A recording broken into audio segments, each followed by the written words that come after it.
exactly what you want to see. Let's run this puppy in. Score a touchdown and tie this game. Life, run for your life, touchdown on one play. Worked on this in practice. Touchdown. It's up to Kelvin Benjamin. This is all you, buddy. Kelvin Benjamin for a touchdown. Oh, he toasted his man. Holmes toasted his man. Spin move. Oh! Oh!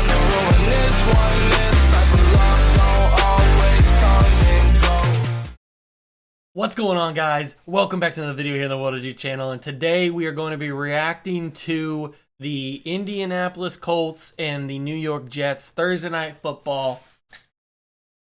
So this game basically went how we thought it was going to go. The Colts pretty much had this game in control for the entirety of it. I mean, the Jets scored a couple touchdowns in garbage time to make the score a little bit closer than it probably should have been. The final score was 45-30, Colts win. So, I mean, the Jets, we all knew this was going to happen. We all knew that this was going to be the result. The Jets were going to lose. They're not a very good football team.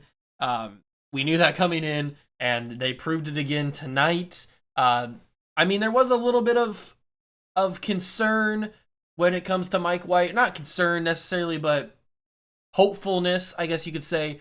Maybe Mike White could trigger some more magic and tap into it and maybe get some sort of crazy performance like he had against the Bengals. This did not happen. Mike White goes down with an injury in this game.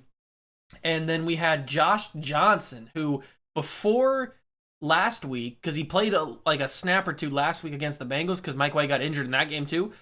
Before that game, I think he hadn't even taken a snap in the NFL for like 3 years before that game against the Bengals. So then Mike White gets injured in this game, and I'm not sure at this point what his injury is. He might be back. He might be done for a while. I don't really know at this point what the injury is or how long it is, but Josh Johnson had to come in this game.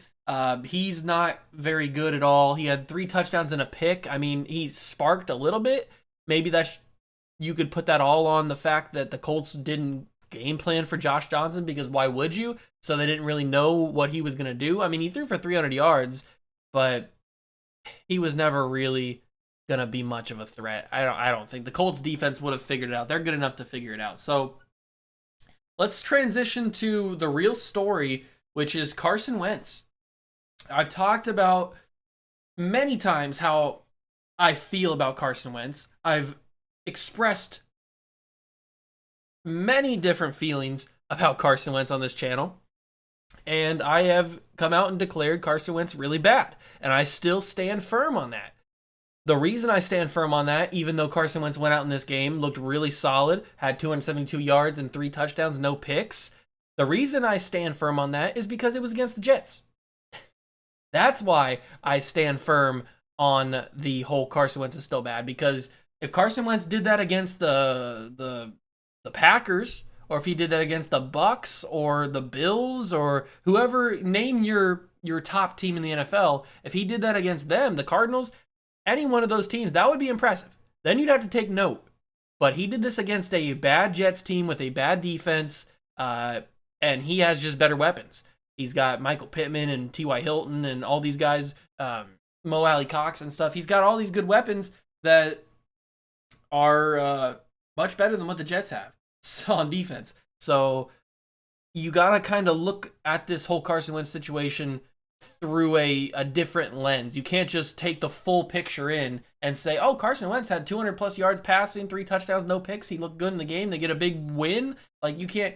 You got to separate that. You got to look at the smaller picture. You don't want to look at the full scale thing. You got to actually like realize that, oh, they played the Jets. That's why he looked really good. Another big storyline in this game is Jonathan Taylor. I mean, we knew from last season that Jonathan Taylor was a really good player and a really good running back. We knew that for him coming out of college. He dominated Wisconsin.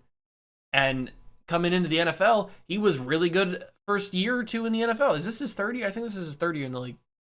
And he was really good then. And he comes out, he has 19 carries, 172 yards, 2 touchdowns on the ground. This kid is good.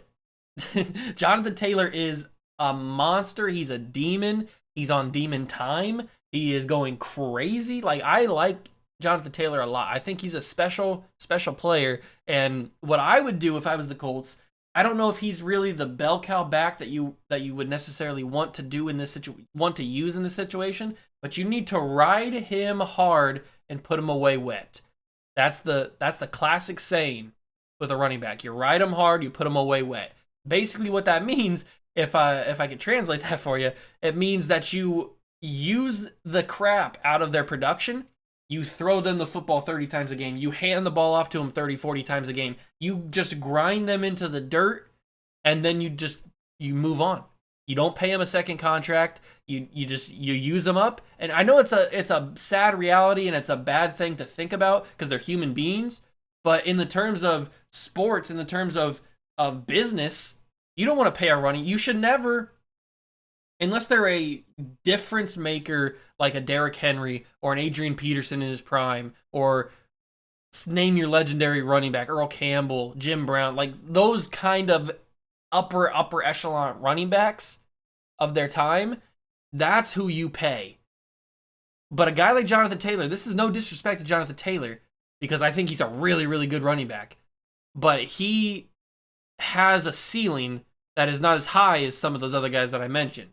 And so a guy like that, plus he's a smaller guy, so a guy like that, you use and abuse, and then you move on, basically. And I know that's a harsh reality to think about, but in terms of business, like I said, you don't want to pay a running back a second contract because they're so fragile towards the end of their career or after the first 4 years or 5 years.